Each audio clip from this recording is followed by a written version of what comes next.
On a special episode of Candidly with Coffee, I have my daughter, Alyssa Morris, in the hot coffee seat today.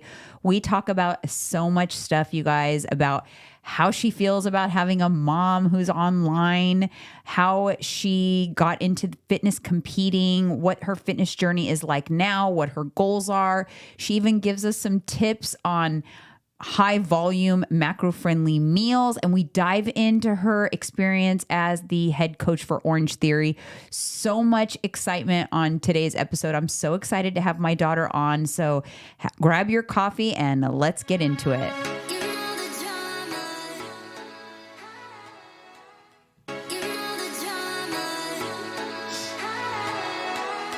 Welcome back, everybody, to another episode, Candidly with Coffee. We are in the pod, and I have a special guest co-host today, Miss Alyssa Morris. Yeah, hi. You've been dragging me in here. I know. I dragged her in here on Christmas Eve in our matching Christmas pajamas, our traditional matching Christmas pajamas. And you don't have a drink with you, huh? We can't cheers. I did have my shot, though. She had a shot of tequila before we started. You made me. But I think I needed it. I didn't make you. I suggested it to loosen up because it's a little hard because when you get back here in the official studio and you put the headphones on and the microphone, it suddenly becomes more official. I think I'm just like I'm a planner too, so I need everything to a T. And I usually have a script of what I'm going to say. So having a conversation. Yeah, because I told her, just relax. It's conversational because I don't give Mike a script. Mike is different. I don't give him a script. I'm very different than Mike. That's for sure. I'm very type A. That is for sure. So for those of you who don't know, Alyssa is my daughter. She's 22 years old. She's my second born. So she's officially the baby. I have called her Princess Alyssa, known as Alyssa Elizabeth Butterfingers Baby Cakes Morris. That is what I named her when she was young for very good reasons. And we're going to dive into more with Alyssa in a little bit. But this is a regular episode of Candidly with Coffee. So let's do a little bit of housekeeping. I wanted to thank all of you guys for your rates and reviews recently. And I did receive one 5-star review on Apple Podcasts from Jackie Blue 214. And she says, I am so grateful to have found Janine and Mike's podcast. I get my daily dose of motivation and knowledge. Even at 60, I am learning something new every day. Thank you, Janine and Mike, for being so open, honest, and sharing knowledge and being entertaining all at the same time. I am a fan for life. Thank you so much, Jackie. I really appreciate it. Have you rated my podcast? No, maybe in the beginning. Has high? I don't know. We need this family support. But I will say, like, I don't really listen to your podcast, but that's actually one of the questions. But I did. Hi and I recently watched, not the whole thing, but a portion of your recent podcast, and both of us were like, "Wow, this is really well produced." Oh, like really? Yeah, I was like, an actual podcast, much better than how it was in the beginning. You have to start somewhere. Yeah, of course. It's very organized. Yes. Yeah, it is. I do the rundowns for the show. This is a serious thing, you guys. I know we started not so serious. We're doing like big things. And so we're evolving. And this studio is nothing compared to what's coming. Ooh. I'm excited. But I can't believe you guys listened to the show. How nice. It was a hard show to listen to, probably. You were probably just nosy like everybody else. Yeah, I was nosy. You know what's so funny? Even though I know everything. I knew that episode, it was called Breaking My Silence, by the way, it was going to be very popular because people are nosy. Oh, yeah. I think, and I'm not talking about my listeners. You guys are supporters, listeners. I'm talking about people who just wanted to listen to that episode and only that episode just to get the juice, the family gossip. That's human nature, though. I know, but it was funny. I guess I did it on purpose, right? Yeah. Not clickbaiting. It wasn't clickbait because I really did break my silence. It would have been clickbait if I hadn't actually broke my silence. But anyways, thank you so much, Jackie, for that. I really appreciate it. It's Christmas Eve, and like I said, we're wearing our matching Christmas pajamas. Do you know how long we've done that? No. I was thinking about it. No, I don't know exactly. But I know that it's interesting that we have that tradition now, but originally... Yeah, I know what you're going with. What was your Christmas Eve tradition growing up? So my grandma my mom's mom would give me a dress every Christmas Every that I year. would wear. And she did a good job. Yeah. And it would I was always so be excited for my Christmas dress. Yeah, she would bring it over. She would be so excited because Alyssa always wore it. We were never picky about, oh, this, that, or the other. And she would always get like the dress and a cute little cardigan. Yeah. Oh, I miss those days. But that was a cute like little tradition. So this is like it's like a new tradition, obviously. When you grew up, she stopped doing that. I think she did it until she couldn't buy your size in the little girls department anymore. So all the way up until you wore a size 12. I think you even wore the size 12 dress for a couple years too long because she bought size 12 for a couple years in a row. It was such a cute tradition, but this is ours and I want to keep it. So like when you have kids, Of course. matching Christmas I PJs. made Hi go into the stocking tradition. Yeah. Because it's going to be our 4th year of Christmas, Yeah. which is crazy. Yeah. But our first year of Christmas, I surprised him with the stocking. He's like, what is this? Yeah. What is this concept? I'm like, Santa came. Yeah, that's another one of our traditions. So we're big on the stockings. And I have to give your dad credit because we were teenagers and my parents, immigrant parents, like they didn't do Santa stocking stuffers. They didn't know anything. We never had a single thing in our stockings. And the first year we were together, we had opened our presents on Christmas Eve and we spoiled each other. It was great. We were 18. And the next morning, my mom says, hey, Robert's here. And I look down the hallway and he's walking down the hallway all slow with a huge stocking filled with presents. And that began the stocking tradition. And then we kept it up with you guys. Like stocking stuffers are important. Stocking stuffers are more important. We actually even talked about this. I'm like, I'd rather have just stockings and no gifts. Like stocking is fun. Yeah. Same. Yeah. And if you guys were watching Vlogmas, you guys already know what's in Alyssa's stocking. I went a little crazy on your stocking. Yay. I feel like it was this huge pile. And then Tyler's pile was like little. So I struggled. But anyways, I love Christmas traditions and I like ours. They're simple, but I like them. Mm-hmm. All right. We're going to move on to a segment called Hold My Coffee. And I almost didn't have a Hold My Coffee for this lovely Christmas Eve. And I don't know so Hold My Coffee is a time, think about why someone would say like, hold my earrings, or they want to like maybe stop and get aggressive with someone, or it's like our way to bark back a little bit at trolls, or not always trolls, but controversial comments that we get, because social media is a fun place. So it's the Hold My Coffee segment. And I enjoy it, actually. I have to say, I don't get a ton. And everyone, I just feel like my channel has a lot of support and I love my community. But every once in a while, and right when I was blow drying my hair, some comments were coming through on my Vlogmas of all things. And I'm like, all right, thank you anyway for giving me some content, because I didn't have a Hold My Coffee until I got this comment. So in the episode, I am drinking Diet Coke, as I often do, because I drink Diet Coke. It is what it is. Everybody has their feelings about it, and it's not something that concerns me. I think it's fine if it's something that concerns other people. I don't judge you if you don't drink Diet Coke. I have actual grown-up followers that can watch my channel even though they don't drink Diet Coke and watch me drink it and keep their panties on. The whole debacle about Diet Coke really aggravates me. I know. Of course it does. So anyways, let's go over this comment. So I have it up on the screen. This comment came in. It's not that bad of a comment, but it just got bad. It's amazing when you poke someone how their true self comes out real quick. So this person, RC888, says, it's the aspartame or whatever in diet drinks that makes you feel somehow something. I'm trying to quit Diet Dr. Pepper. I'm down to the mini cans. I drink one once a week. Before it was every day.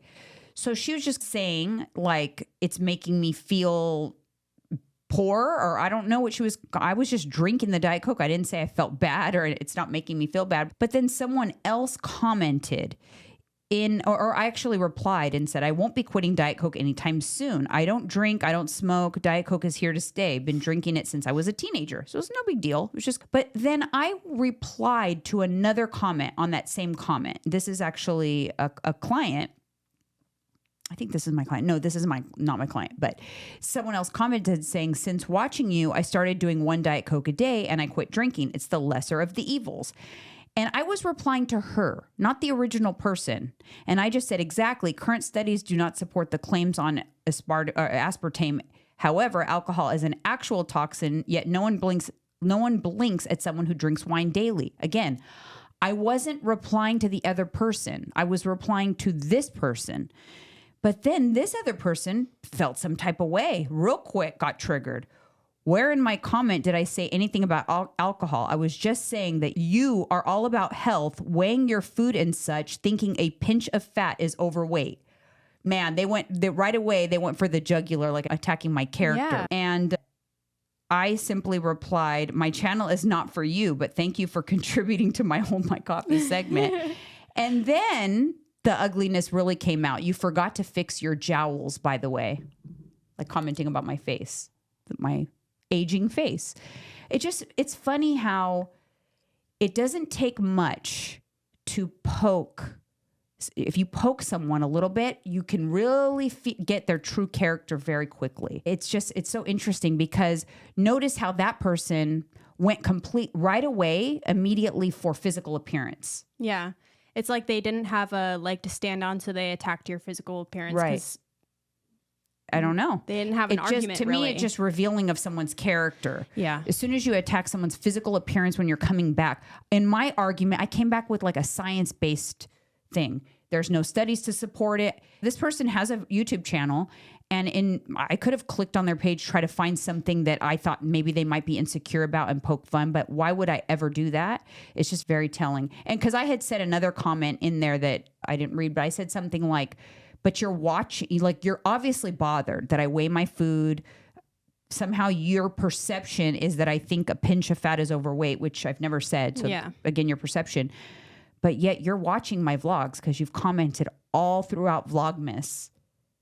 And I didn't even poke at you, but yet you came for the jugular. You came for the jowls. But it just goes to show, this is why, honestly, like, I'm so glad that you're not on social media.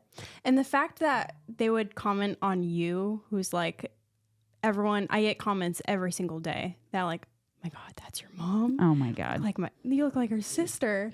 Like at Orange Theory? It's funny. Yeah. It's funny.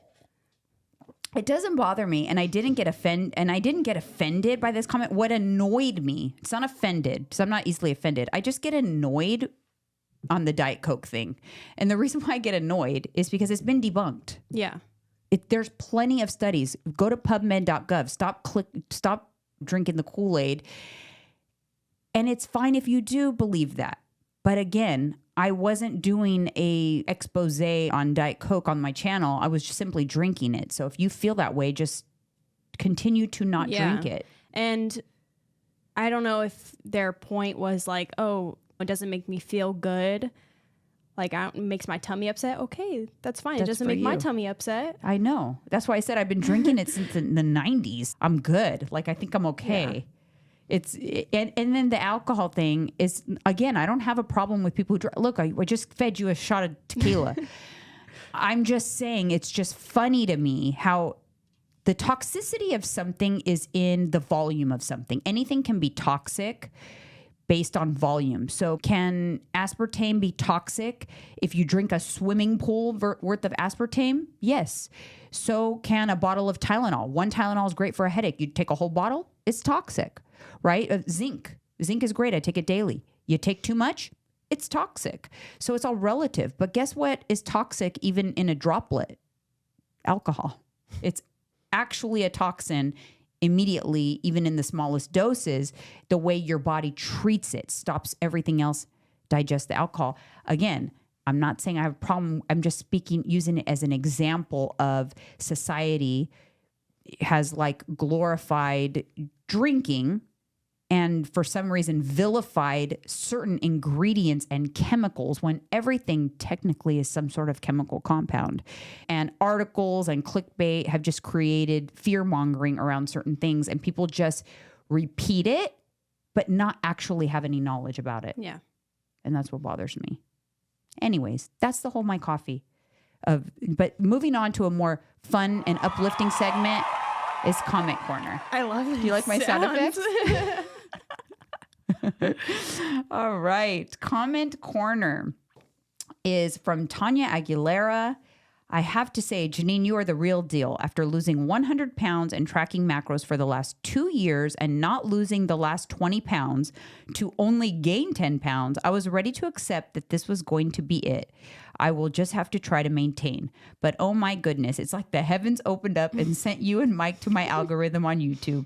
I connected right away with you, requested macros from you, and started implementing right away. After 2 weeks, I am down 5 pounds. Girl, 5 pounds. At 57, I feel like Stella got her groove back. I'm well beyond grateful. Watching you and Mike daily is my new habit. It keeps me pushing for 10K steps daily, as well as strength training. I don't wait until the New Year's. I took control now. Thank you from the bottom of my heart. God sent me angels to help me help myself into health and living longer to enjoy life. You are the macro queen. Oh, that's cute. Isn't that nice? That's funny. She's funny. I know. And very funny writer, by the way.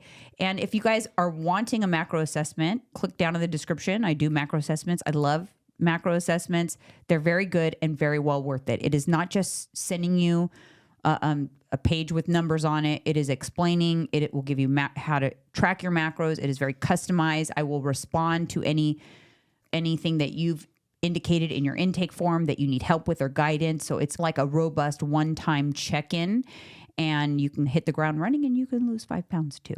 So macro assessments are open for business. All right. So now hot coffee topic happens to be Alyssa in the hot seat. You like my sound effects? Yeah. Isn't it cool? Okay. Anyways. So you are in the hot seat today as my special guest. Thank you. I appreciate it. It was not easy, you guys. It was not easy. I'm busy. I'm a busy woman. She is. She's extremely busy. It was not easy to nail her down and then to, I don't know, just get her to do it. Mm-hmm. So be appreciative.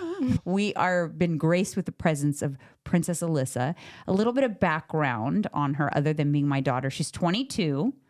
Former competitive acro athlete, current head coach for Orange Theory Fitness in San Jose, and she was a 2-time NPC nationally qualified bikini competitor. And yeah, so for the most part, my kids are not on social media. So a lot of you don't get a lot of exposure to them. So this is like an odd reversal because it's the parents on social media and not the kids, in my household at least.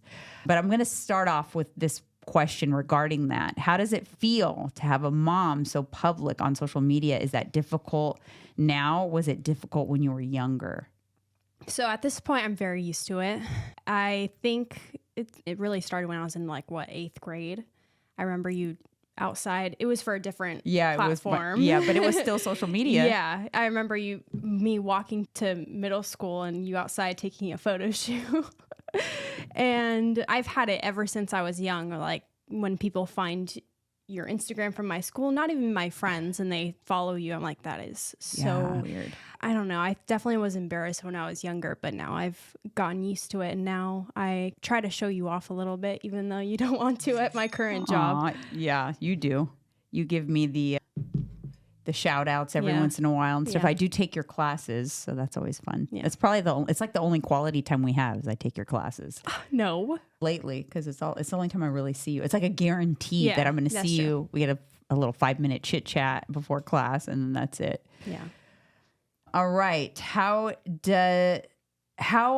This is a good one. How are you? What are the ways you are? I feel like we've really grown into our similarities, if that makes sense. Because growing up, I was very much a daddy's girl.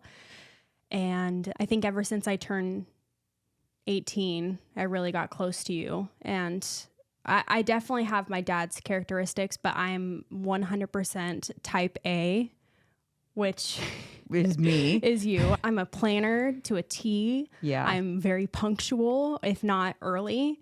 Yeah. I don't know. What do you think? Yeah. I definitely think that it's interesting because growing up, I thought, oh my God, she is exactly like her dad. I thought you were like your dad and Tyler was like me, my son.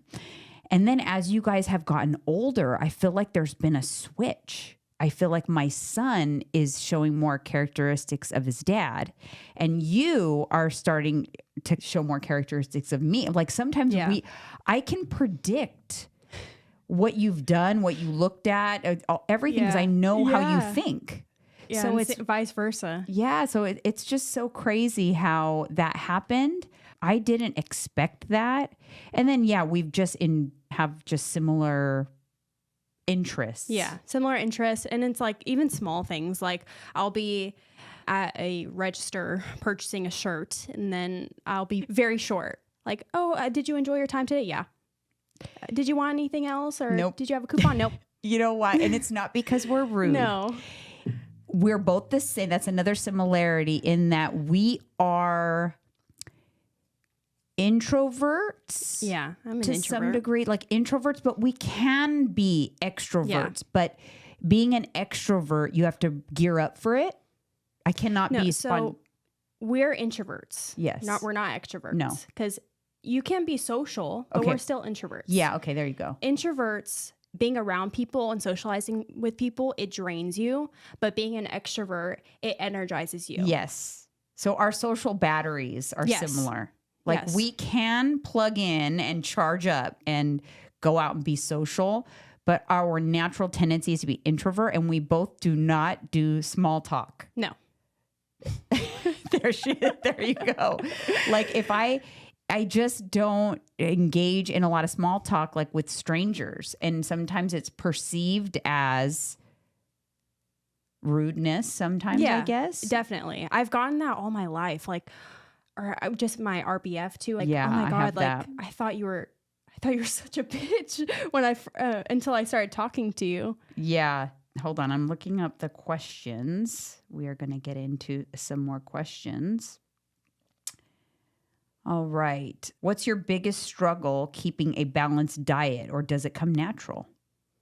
I definitely struggled with it when I was younger. I had an eating disorder when I was it was around that gymnastics time where there was so much pressure to be a certain weight and stuff. And so it was a long journey, and it's something it'll always be in the back of my mind, but getting into fitness and finding my outlet, I think I've definitely grown into a balanced diet, and my goals have changed as I've grown, and depending on what I'm doing. Like when I was a competitor, obviously I was weighing every single gram to the T, even my veggies. Mm-hmm. And then I transitioned out of that, and I was still tracking my calories. So I feel like I'm at a point now where originally I love food and I wanted to find a balance with it. And all props to you for cheat days working for you, but cheat days just don't work for me. I like going out with my friends on a random day and having something, going out to a restaurant or going on a date with Hi and not having to plan necessarily, which is weird because I'm a planner.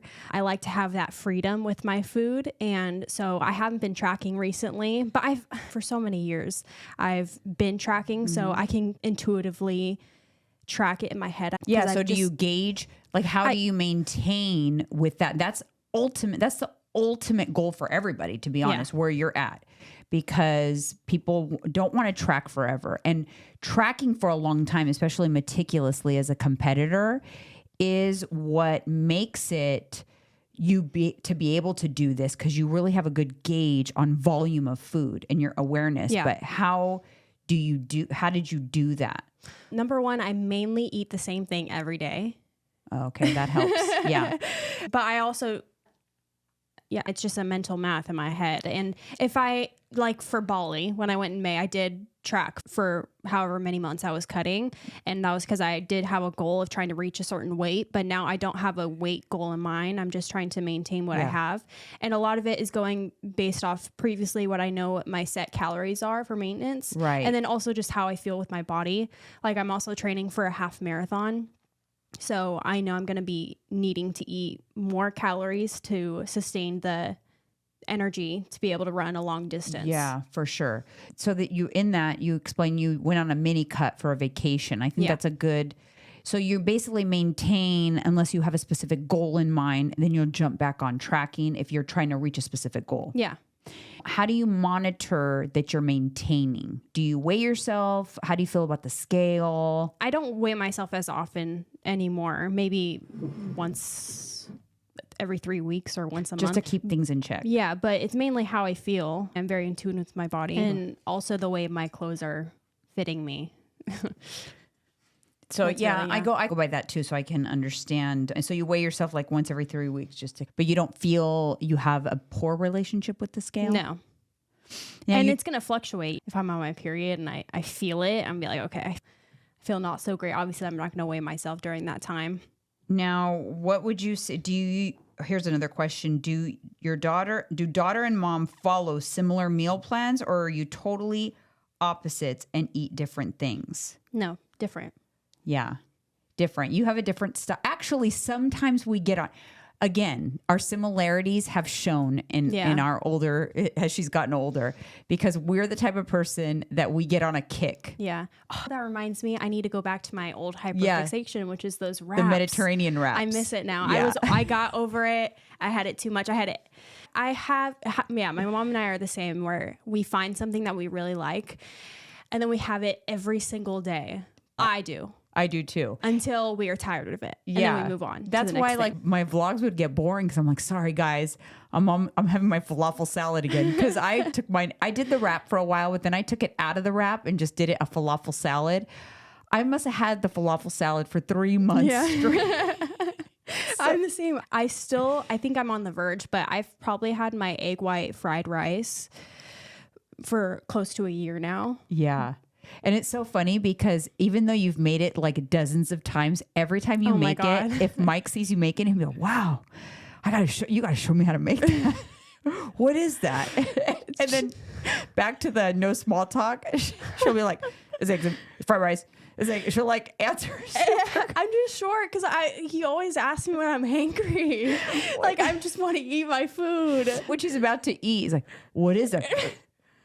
I can see it's like, her I need my whole setup. I need to be watching a show I like. I need my water ready. I'm like, again, same as me. I have to. Eating is like a beautiful thing. Yeah. Okay.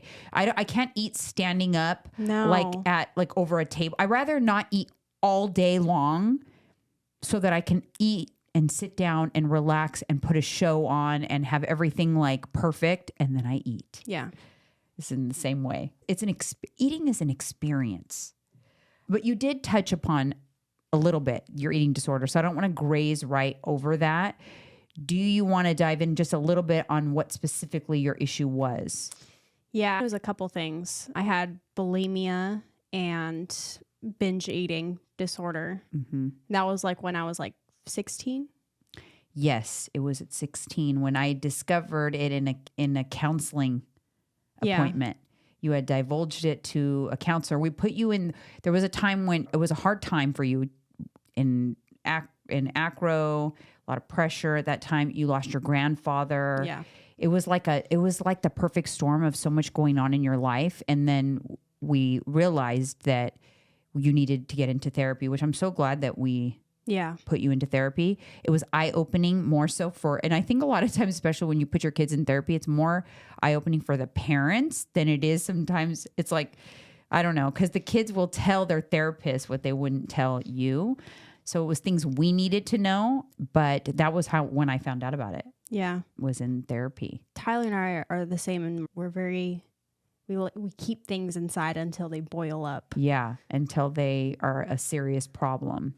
So we got right on top of that. But here's an interesting thing. Do you think, and back in this time, I wasn't in the nutrition space. So I think maybe someone might think, oh, would because of what I do as a weight loss coach, would that contribute to your eating disorder? And I'm not going to answer for you, but I wasn't doing that at the time. But do you think my job in any way, because I was in I competing or anything, had a contribution to how you were with food? Honestly. No. I think it stemmed from early childhood when I had people in my life that I was very close to. When I was young, like maybe 9, it would compare our weights. Oh. And so it stemmed from that, and it just grew. Yeah. Peers. That people that I was very close with would just like compare, like, oh, you're this weight, you're 80 pounds. Yeah. And I think that was a peer. So I think what maybe was going on there was she was having issues as well. And then because of maybe what was going on in her household, and then it went on to you. I had no idea. None. Not a single solitary clue.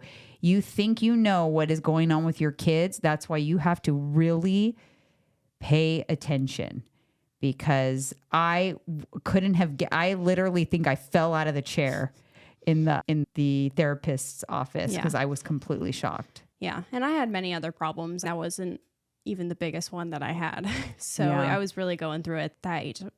It was a hard time, I would say, for you. It was a difficult time. And then but you got through it and got better. But then I felt like it was starting to happen again around the pandemic. Yeah. I felt like you were struggling again. And wouldn't you say? I think it was just being so isolated and not being able to do anything. I think I definitely got depression. Yeah. And I felt like after the original time, I've become more hypersensitive to paying attention to the signs of that kind of stuff. And I remember noticing that I'm like, oh no, she could be spiraling again. So then I pay attention to everything. And that's actually how you met your boyfriend, because it was during the pandemic and you wanted to leave the house. And this was at the total lockdown time. And I let you leave. And the reason I let you leave was because I knew that I could tell the isolation was getting to you, and Tyler was mad. My son was so mad that I let you leave. And I said, her mental health is going to be more of a detriment to her than COVID is. So if she goes out and gets COVID, I'm okay with that. Yeah. And then you met your boyfriend. Yeah. On that day that I let you out. Yeah, I know. So it's it was the first day. And 4 years later, they're still together. Isn't that crazy? Yeah. Who knew? Crazy? Yeah, I had to take, and I remember I even told Tyler, was like, did you tell Dad? I was like, no, but I'm confident in my decision. And I texted him just saying like, hey, I made an executive decision that I think this is important for her to leave the house. And after that, I just let you leave. I'm like, you know what? We're not locking down anymore. It was like, yeah. It was scary too, because like it was May of 2020. So no one knew still what was happening. Yeah. Like and how serious it was. Yeah. Like it was when there was a lot of fear around it. So it wasn't just like how we feel about it now. So it was a big decision for me to say, I'm willing to take the risk of you going out and getting that versus your mental health. But I just felt in my gut that it was the right thing to do. I remember seeing you a couple of days beforehand, like walking down the hallway, and you had a hoodie on and you had the hood over your head. And I was like, that's not good. That is not good. Because I'm just like the type of person that needs to be busy all the time and not having literally anything to do. No school, no work. Mm-hmm. You thrive in structure. Yeah. You thrive. You need boundaries. You need structure, and you have to be mindful of that in going throughout your life. If there's periods of times where you have a big change and something changes around your schedule, you need to be mindful of your mental health. Because also, when you, as a competitive acrobat, then when you left acro, that was another time in your life that you went through a rough time because you were lacking structure. Mm-hmm. So that's just something. Mike is also like that.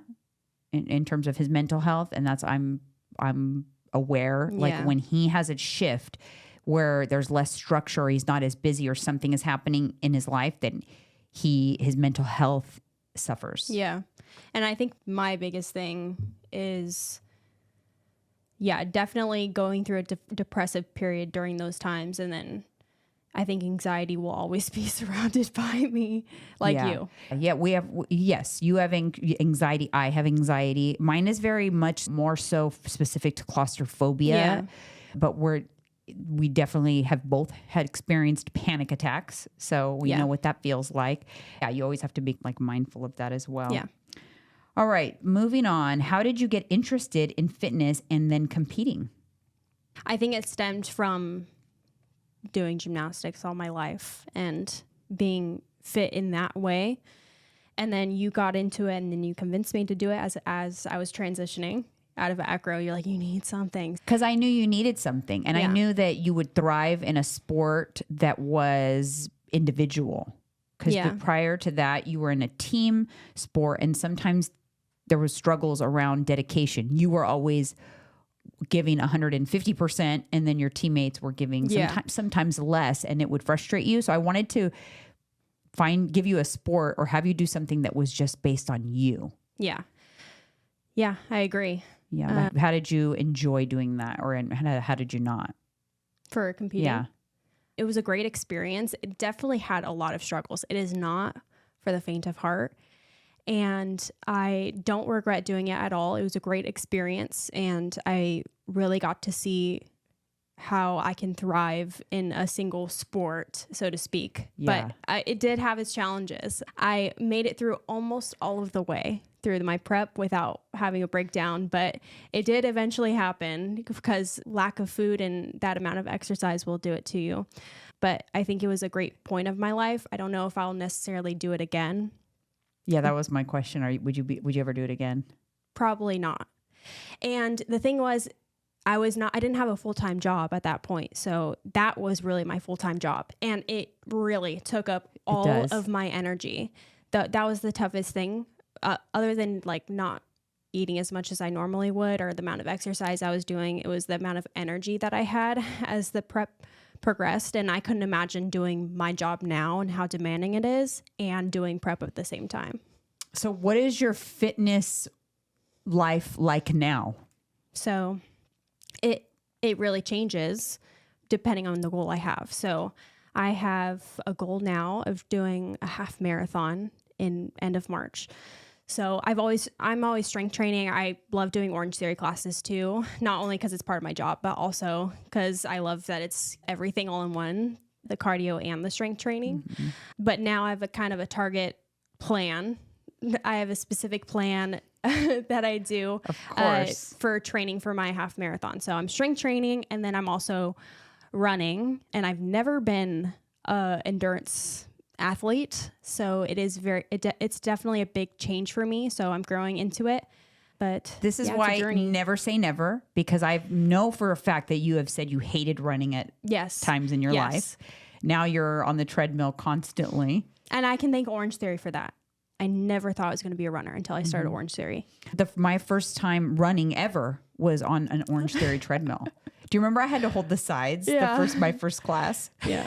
I was so afraid I was going to fall. I think you even had the little clip on you. Oh my God. I was so afraid I was going to fall. And so Orange Theory has been great for that. So I do thoroughly enjoy my Orange Theory workouts. Okay. Something that we don't know about your mom, but would be surprised to hear. I have to think about that.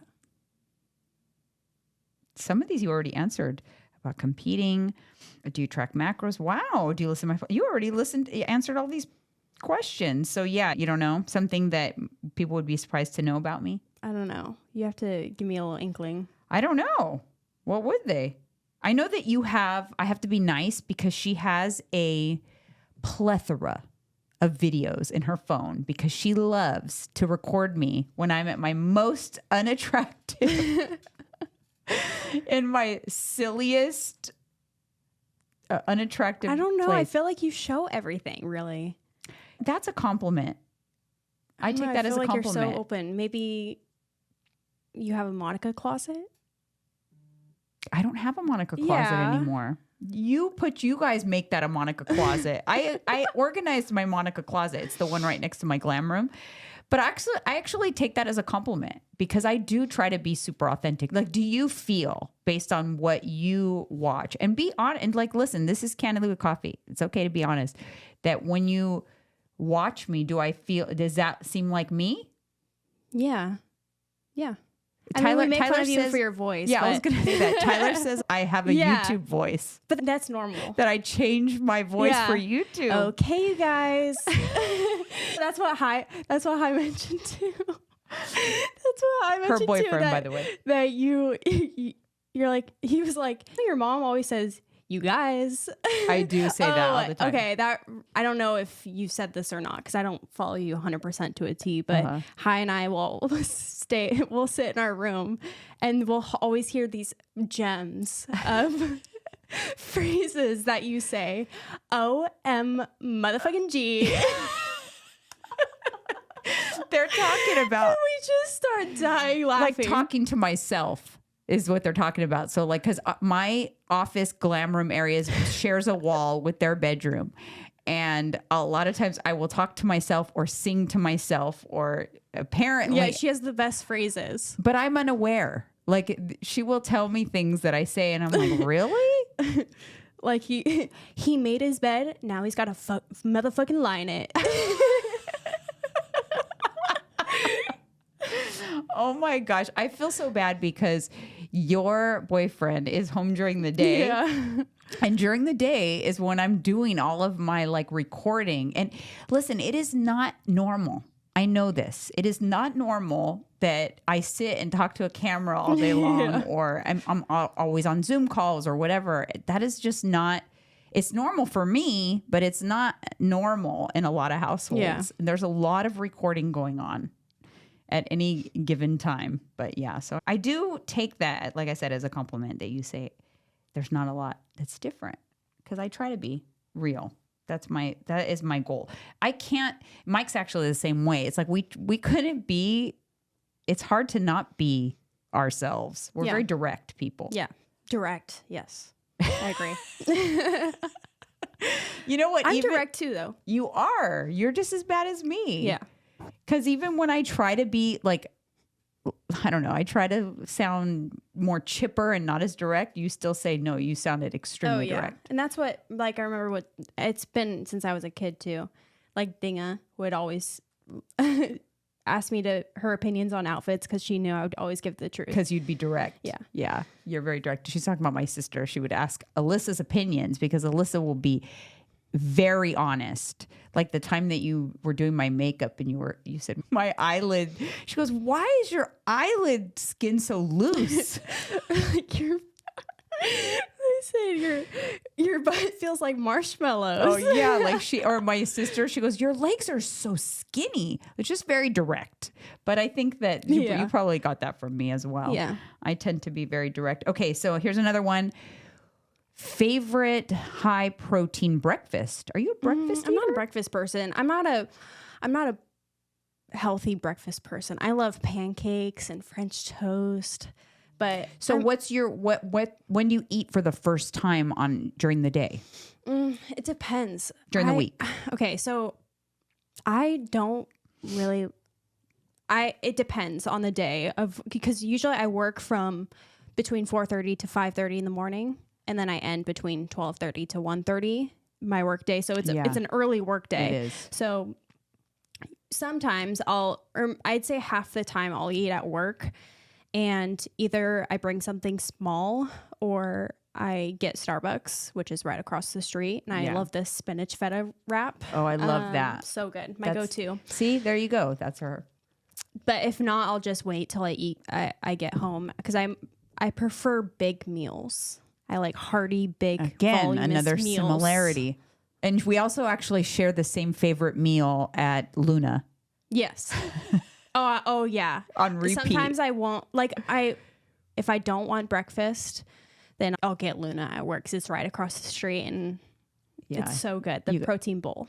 The protein bowl at Luna. See, we're very similar in a lot of ways, but when it comes to meals at home and cooking, we tend to be different. You like a lot of like Asian inspired dishes, and I'm not really into that, like stir fries and stuff like that. Although everything you make is good, but I just don't think that like I would choose to make that. I wouldn't mind eating it, but you are a magician though. What are some of your favorite things that you've come up with? Because you literally are a macro magician though. Because a lot of my ideas, even for my client meal plans, have come from things that you've come up with. Like, remember your protein frosting?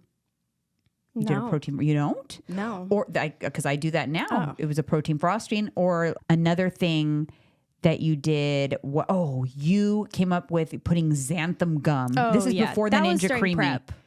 This is the before the Ninja Creamy. You put a little xanthan gum in your protein shakes, and it makes it huge. It filled the entire blender. It's a volume hack. Ooh, I'm gonna have to include that in my next diet hacks video. Oh, and it was essential. But you would have to put on a parka. To eat it. So She put on a parka. It was a frozen banana, scoop of protein powder, ice, or it was a little bit of ice, almond milk, and then the xanthan gum. And it fills the blender. The entire blender. So in prep, when you don't have a lot of calories, now you have something that whenever you're hungry, you can eat from this blender and just eat throughout the day. But if you sit and eat it in a sitting, you're going to be so cold that you're going to be miserable. Because I had it a few times where it was almost unbearable. Yeah. But I love rice dishes because you can add either kale or cabbage to them. That's like my new thing right now. My egg white fried rice. For volume. Yeah, I add a lot of cabbage, and I don't weigh it. Or when I was tracking, I didn't measure the veggies. I don't measure veggies either. I mean, it's minimal, and it gives you micronutrients. So yeah, and it burns calories to eat it. That's what I always say. It negates it. I love like sautéed kale, so I'll just like throw it into like my stir fry, and then what's the word? Crunch it. No, shrivels. Yeah, it does. It shrivels. What does spinach do? It shrivels. No, it's something. No? I don't know. It gets smaller. Yeah. I don't know. Yeah. Anyways, you know what's and it adds volume. It adds a lot of volume to your meal, so it makes you feel like you're eating more than you actually are. Yeah, that's a good volume hack. And if you put in those little frozen cubes of crushed garlic, I got that from you also. Yeah. Oh, it is so delicious, and suddenly you've tripled the volume of your meal for virtually no calories and in a delicious way. And just a little bit of butter. Just a little bit of butter. And it makes it. Yes. And so it's all about like creating the volume. That's always been my thing. But like I said, I've gotten a lot of those hacks from you. You also are the one that got me into protein pasta, the lentil brown rice. Yes, from Trader Joe's. I'm a Trader Joe's hoe. Yeah, you are. I love Trader Joe's. They have so many good things in there. Frozen items too. The green chili chicken bowl, I think. It's like a green box.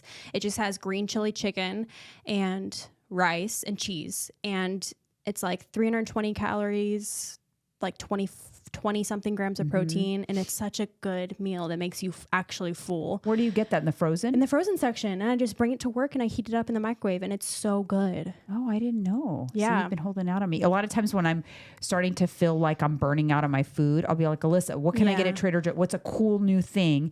And you're the one who got me. That's when we did those Mediterranean wraps, and that's that orange sauce. Yeah, I don't know how to pronounce it. It's like Tofiteri, teratofi.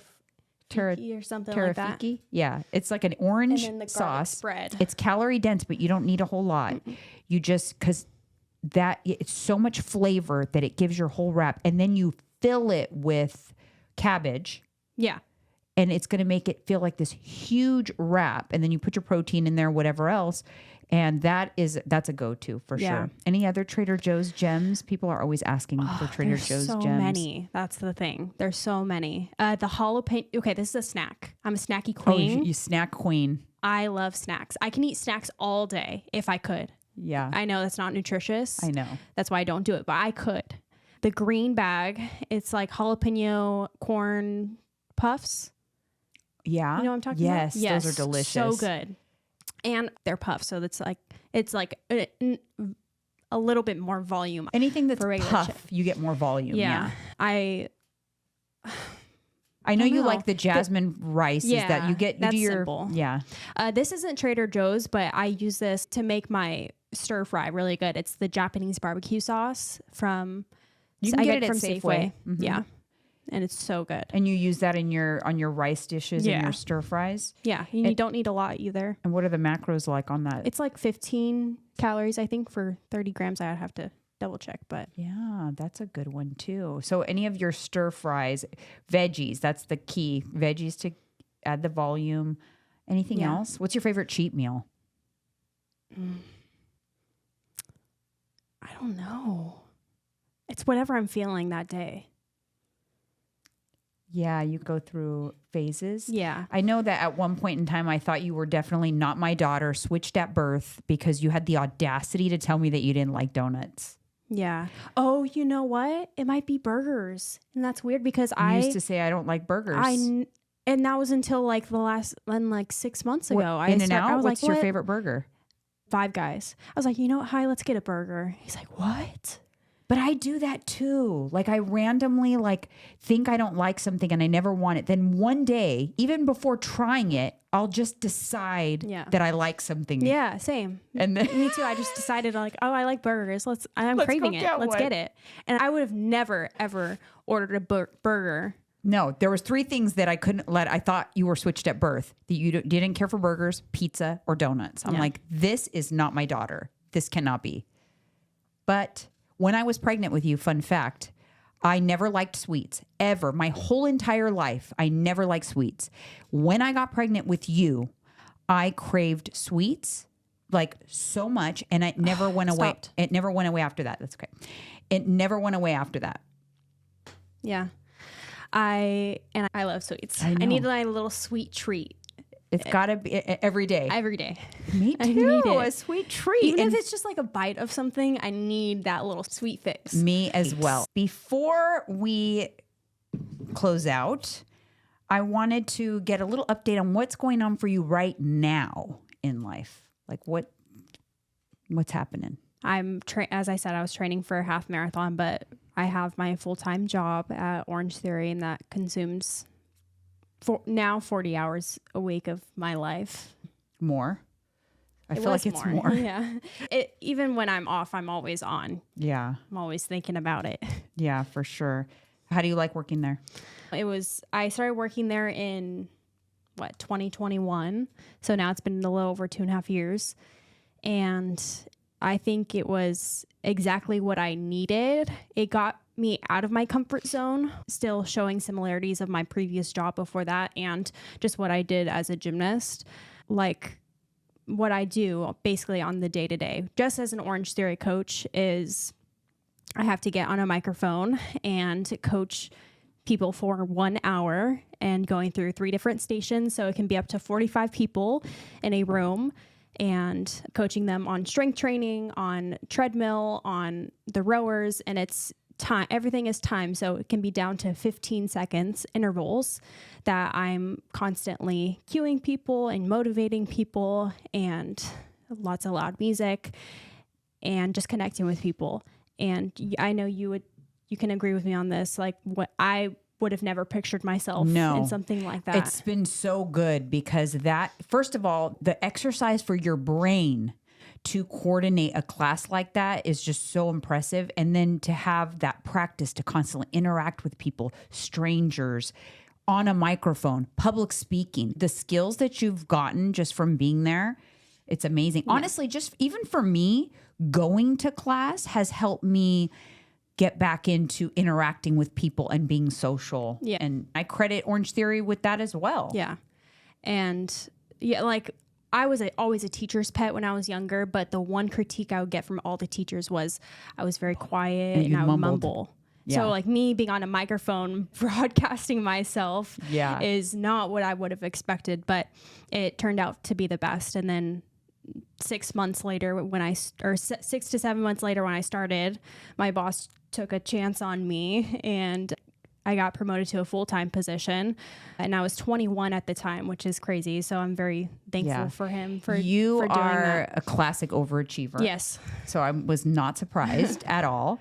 So now in terms of Orange Theory, I think I would like to ask, because a lot of people ask me this, how do you feel that people could incorporate Orange Theory into a well-rounded fitness and healthy lifestyle routine? Like, what would be your recommendation in terms of how many classes, et cetera, they should take? It's hard because it really depends on what you're currently doing and what your goals are. But generally, I think having a routine of 3 to 4 times a week, and as well as other things like focusing on your protein intake and things like that, can be really beneficial for starting that routine and that journey and start seeing results. And now we're coming into a period where we have different class styles. Yeah. We have our Strength 50 classes, which really help build strength and help you gain muscle. And that is relatively new. And now we're coming into a Tread 50 class, which is 50 minutes on the treadmill. I saw that. Yeah. I'm so interested in that. And that, of course, that's going to help.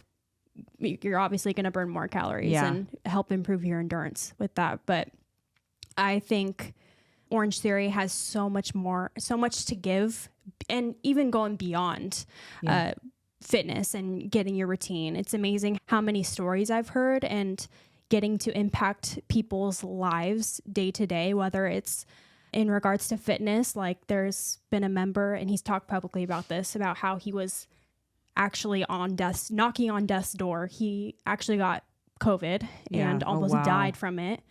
And so he had this he survived and got this second shot at life and has found a routine with Orange Theory. And it's so great how like we're able to impact people on day to day. And then people that, have lost someone and are struggling and just want an escape from everything. Mm-hmm. That's what it saved me. Honestly, Orange Theory saved me. When I lost my mom 2 years ago, I had just barely started going to Orange Theory. There was no way in hell I was going to be able to walk into a gym and know what I was going to do to work out or whatever. So I would go to Orange Theory and my brain would just shut off and I would just like be very robotic and do what I was told. And it really saved me and kept me on my fitness routine and journey. Instead of turning to food for comfort, I turned to Orange Theory for comfort. Yeah. And that was very helpful. I actually think there's a huge place in someone's routine for Orange Theory. Like for my clients, if they come to me and I give them workouts as part of their program, and then they say, what if I'm a part of Orange Theory? I'm like, well, we can incorporate Orange Theory into a very well-balanced fitness regimen, regardless of what your goals are. I can give you guidance based on your goals. Because a lot of people they actually think Orange Theory is HIIT workouts. No. And then they hear, oh, you shouldn't do HIIT if you're a menopausal woman, et cetera. It's actually interval training. Yeah. It's not HIIT workouts. It's heart rate based interval training. Yeah. And you have a lot of control over your heart rate. You can see your heart rate. So you might have a goal where you have maybe once a week in Orange Theory, you go for it. You're trying to get the orange zone, the red zone. You're going balls to the wall. But then some of your other sessions might be green days where you're keeping your heart rate at a steady pace. And that's what works for you in your routine based on what your coach says or whatever. So there's so many ways you can use Orange Theory. Yeah. That's why I love it. Yeah, I love touching people's lives. Yeah, I love the structure, to be honest, and the accountability. A lot of structure. People need accountability when it comes to fitness, and not everyone can afford a personal trainer one-on-one. So if you can't, the next best thing is to do something like an Orange Theory that keeps you accountable, because you have to schedule the class, and then you're financially bound to taking the class if you don't cancel within 8 hours. So it makes you treat it like an appointment, which is the best way to treat your workouts. And you can truly, once you get used to, there is like lingo that you have to learn in Orange Theory, but once you figure all that out and figure out your pace, you can truly just turn your brain off, because we literally, the coaches hold your hand every step of the way. And I turn my brain off. She knows, because I am literally in la la land. Sometimes I'll be like, hey, we're switching stations. I've actually I was actually on the treadmill one time. You weren't coaching that class. It was Coach Allie. I was on the treadmill and I was feeling myself, you guys. I was in the zone. And then all of a sudden I hear, Janine, excuse me, on the mic. Janine, we're over here. We changed stations. I was like, are you going to join us? Hey, it's your workout. Yeah, that's right. She goes, hey, it's your workout though. You're welcome to stay there. I wanted to die. I turn around. The entire class is on the floor getting instructions. It's funny. I did the same thing in Allie's class. You did? Yes. Recently? I did the same thing. No, it was a while ago. But then she called me out too over the microphone. Oh, She's that's hilarious. Alyssa, aren't you a coach? Didn't you coach earlier this morning? Yeah. Well, chip off the old block. Yeah. Anyways. All right, you guys. Thank you so much for tuning in. And thank you, Alyssa, for being part of this episode. And hopefully you'll come back again. Join us in the new studio. We'll see. All right. We'll see. All right, you guys. Thank you so much. We'll see you on the next one.